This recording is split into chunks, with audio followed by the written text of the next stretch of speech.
ಆತ್ಮೀಯರನ್ನ ಅತಿಥಿ ಉಪನ್ಯಾಸಕ ವೃತ್ತಿ ಬಾಂಧವರೇ, ಇವತ್ತಿನ ಹೈಕೋರ್ಟ್ ಆದೇಶದಿಂದ ಬಹಳಷ್ಟು ಜನ ಅತಿಥಿ ಉಪನ್ಯಾಸಕರು ಆತಂಕವನ್ನ ಪಟ್ಟಿದ್ದಾರೆ. ಯಾರು ಕೂಡ ಆತಂಕ ಪಡಬೇಡಿ.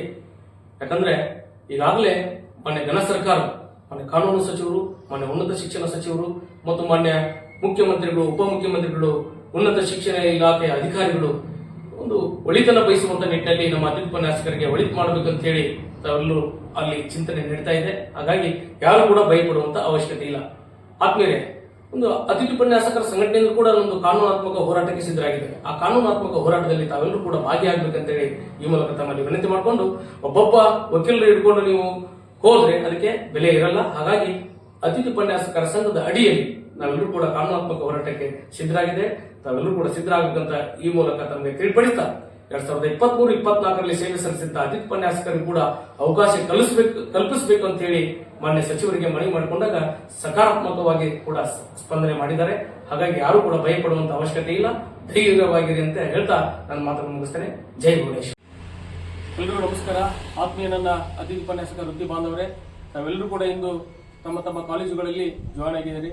ನಿಮ್ಮೆಲ್ಲರೂ ಕೂಡ ಅಭಿನಂದನೆ ಸಲ್ಲಿಸ್ತಾ, ಆದ್ಮೇಲೆ ಇನ್ನು ಮುಂದೆ ಬಹಳ ಎಚ್ಚರಿಕೆಯಿಂದ ಹೆಜ್ಜೆಯನ್ನ ಇಡಬೇಕಾಗಿದೆ. ಹಾಗಾಗಿ ನಮ್ಮಲ್ಲಿ ವಿನಂತಿ ಮಾಡಿಕೊಳ್ಳೋದಿಷ್ಟೇ, ಈ ಎಲ್ಲದಕ್ಕೆ ಕಾರಣೀಭೂತರಾಗಿರುವಂತಹ ನಮ್ಮ ಗದಗ ಜಿಲ್ಲೆಯ ಉಸ್ತುವಾರಿ ಸಚಿವರು, ಕಾನೂನು ಮತ್ತು ಸಂಸದೀಯ ವ್ಯವಹಾರಗಳ ಸಚಿವರಾಗಿರುವಂತಹ doctor H K Patil sir ಅವರಿಗೆ, ಮತ್ತು ಉನ್ನತ ಶಿಕ್ಷಣ ಸಚಿವರಾಗಿರುವಂತಹ doctor M C Sudhakar sir ಅವರಿಗೆ, ಮತ್ತು ಉನ್ನತ ಶಿಕ್ಷಣ ಇಲಾಖೆಯ ಎಲ್ಲ ಕಿರಿಯ ಅಧಿಕಾರಿಗಳಿಗೆ, ಹಾಗೂ ನಮ್ಮ ಸಭಾಪತಿಗಳಾಗಿರುವಂತಹ ಡಾಕ್ಟರ್ ಬಸವರಾಜ್ ಹೊರಟ್ಟಿ ಸರ್ ಅವರಿಗೆ, ಮತ್ತು ಈ ನಾಡಿನ ಶೈಕ್ಷಣಿಕ ತಜ್ಞರಾಗಿರುವಂತಹ doctor R M Kuberappa sir ಅವರು, ಮತ್ತು ಪುಟ್ಟಣ್ಣ ಸರ್ ಅವರಿಗೆ, ಇನ್ನು ಅನೇಕ ಎಲ್ಲ ವಿಧಾನ ಪರಿಷತ್ತಿನ ಕಿರಿಯ ಸದಸ್ಯರುಗಳಿಗೆ ಮತ್ತು ವಿಧಾನಸಭೆಯ ಸದಸ್ಯರುಗಳಿಗೆ, ವಿಶೇಷವಾಗಿ ಈ ನಾಡಿನ ಜಗದ್ಗುರುಗಳಾಗಿರುವಂತಹ ತುಮಕೂರು ಸಿದ್ಧಗಂಗಾ ಶ್ರೀಗಳಿಗೆ, ಮತ್ತು ಗದಗಿನ ಜಗದ್ಗುರು ತೋಂಟದಾರ್ಯ ಶ್ರೀಗಳಿಗೆ, ಪುಟ್ಟರಾಜ ಗವಾಯಿಗಳ ಶ್ರೀಗಳಿಗೆ, ಮತ್ತು ನಮ್ಮ ಅತಿಥಿ ಉಪನ್ಯಾಸಕರ ಸಂಘದ ಪರವಾಗಿ ಏನು ವಕಾಲತ್ ಮಾಡ್ತಿರ್ತಕ್ಕಂಥ ನಮ್ಮ ಕುಲಕರ್ಣಿ ಸರ್ ಅವರಿಗೆ, ಇನ್ನೂ ಅನೇಕ ನಾಡಿನ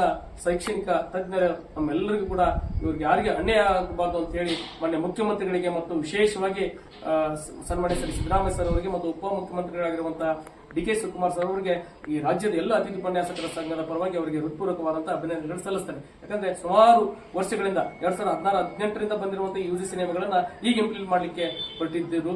ಹಾಗಾಗಿ ಅದರಿಂದ ಕೆಲಸ ಮಾಡಿದಂತಹ ಅನೇಕ ಉಪನ್ಯಾಸಕರು ಇದ್ದಾರೆ. ಹಾಗಾಗಿ ಅವ್ರಿಗೆ ಒಳ್ಳೆಯದನ್ನ ಮಾಡಿದ್ದಾರೆ. ಹಾಗಾಗಿ ಮತ್ತೊಮ್ಮೆ ಅವರಿಗೆಲ್ಲರೂ ಕೂಡ ನಾನು ಅಭಿನಂದನೆಗಳು ಸಲ್ಲಿಸ್ತೇನೆ. ಆದ್ಮೇಲೆ ಇಂದಿನಿಂದನೇ ನಮ್ಮ ಹೋರಾಟ ಮತ್ತೊಂದು ಹೋರಾಟವನ್ನ ಪ್ರಾರಂಭ ಮಾಡಬೇಕಾಗಿದೆ. ಅಂದ್ರೆ ಈ ಒಳಗೆ ಬಂದಂತ ನಾವೆಲ್ಲರೂ ಕೂಡ ಯಾವುದೇ ರೀತಿಯಂತ ಮತ್ತೆ ಈ ತರ ಕಂಟಕಗಳು ಬರಬಾರ್ದು ಅಂತ ಹೇಳಿ ಒಂದು ಕಡೆ ಕಾನೂನಾತ್ಮಕ ಹೋರಾಟವನ್ನು ಪ್ರಾರಂಭ ಮಾಡಬೇಕಾಗಿದೆ. ನಾವೆಲ್ಲರೂ ಒಂದೇ ಸಂಘದ ಅಡಿಯಲ್ಲಿ ನಾವೆಲ್ಲರೂ ಬಂದ್ರೆ ಖಂಡಿತ ನಾವು ಜಯವನ್ನ ಗೆಲ್ತೀವಿ ಅಂತಕ್ಕಂಥ ಮಾತನ್ನ ಈ ಸಂದರ್ಭದಲ್ಲಿ ತಮಗೆ ತಿಳಿಪಡಿಸ್ತಾ, ನಾವೆಲ್ಲರೂ ಕೂಡ ಧೈರ್ಯವಾಗಿದೆ ಅಂತ ತಿಳಿಸ್ತಾ, ಒಂದ್ ಕಡೆ ನೋವು ಆಗ್ತಾರೆ. ಎಷ್ಟೋ ಜನ ಕೂಡ ಕೆಲಸ ಮಾಡಿದಂತವ್ರು ಕ್ವಾಲಿಫೈಡ್ ಇರಲಿ ಅನ್ಕ್ವಾಲಿಫೈಡ್ ಇರಲಿ ಅವರೆಲ್ಲರೂ ಕೂಡ ಕೆಲವು ವರ್ಕ್ಲೋಡ್ ಇಲ್ಲದೆ ಹೊರಗಡೆ ಹೋಗಿದ್ದಾರೆ. ಅವ್ರಿಗೂ ಕೂಡ ಬರುವ ದಿನಮಾನಗಳಲ್ಲಿ ಅವಕಾಶ ಕಲ್ಪಿಸಬೇಕಂತೇಳಿ ಮಾನ್ಯ ಸರ್ಕಾರಕ್ಕೆ ಕೂಡ ನಾವು ಸಂಘದಿಂದ ಮನವಿಯನ್ನು ಮಾಡ್ಕೊಳ್ತಾ ಇದ್ದೇವೆ. ಎಷ್ಟೋ ಜನ ನಾನ್ ಕ್ವಾಲಿಫೈಡ್ ಇದ್ರು 10, 15, 20 ವರ್ಷಗಳ ಸೇವೆ ಸಲ್ಲಿಸಿದಂತ ಕೂಡ ಹೊರಗಡೆ ಇದ್ದಾರೆ, ಮತ್ತು ಕ್ವಾಲಿಫೈಡ್ ಇದ್ರು ಕೂಡ ಕೆಲವು ಕಡೆ ವರ್ಕ್ಲೋಡ್ ಫಾಲ್ ಆಗಿ ಹೊರಗಡೆ ಇದ್ದಾರೆ. ಅವರನ್ನು ಕೂಡ ನಾವು ಒಳಗೆ ಹೋಗತಕ್ಕಂಥ ಕೆಲಸ ಮಾಡಬೇಕಂತ ಸರ್ಕಾರಕ್ಕೆ ನಾವು ಮನವಿ ಮಾಡ್ಕೊಳ್ತೇವೆ. ಹಾಗಾಗಿ ದಯವಿಟ್ಟು ಯಾರು ಕೂಡ ಅಧೈರ್ಯಗೊಳ್ಳಬಾರದಂತ ಈ ಮೂಲಕ ತಮಗೆ ತಿಳಿಪಡಿಸ್ತಾ, ಬರುವ ದಿನಗಳಲ್ಲಿ ಏನು ಧಾರವಾಡದಲ್ಲಿ ಸಮಾವೇಶ ಮಾಡಿದ್ರು ಅದೇ ತರ ಗದಗನಲ್ಲಿ ಅತಿ ಶೀಘ್ರದಲ್ಲಿ ಮುಖ್ಯಮಂತ್ರಿಗಳನ್ನೇ ಕಳಿಸಬೇಕಂತ ನಾವು ಈ ಸಮಾವೇಶಕ್ಕೆ, ಶೈಕ್ಷಣಿಕ ಸಮಾವೇಶಕ್ಕೆ ಕಳಿಸಬೇಕು ಅಂತೇಳಿ ನಾವು ಚಿಂತನೆ ನಡೆಸ್ತಾ ಇದ್ದೇವೆ. ಅದಕ್ಕೆಲ್ಲರೂ ಕೂಡ ನಾವು ಬದ್ಧರಾಗಿರಬೇಕು.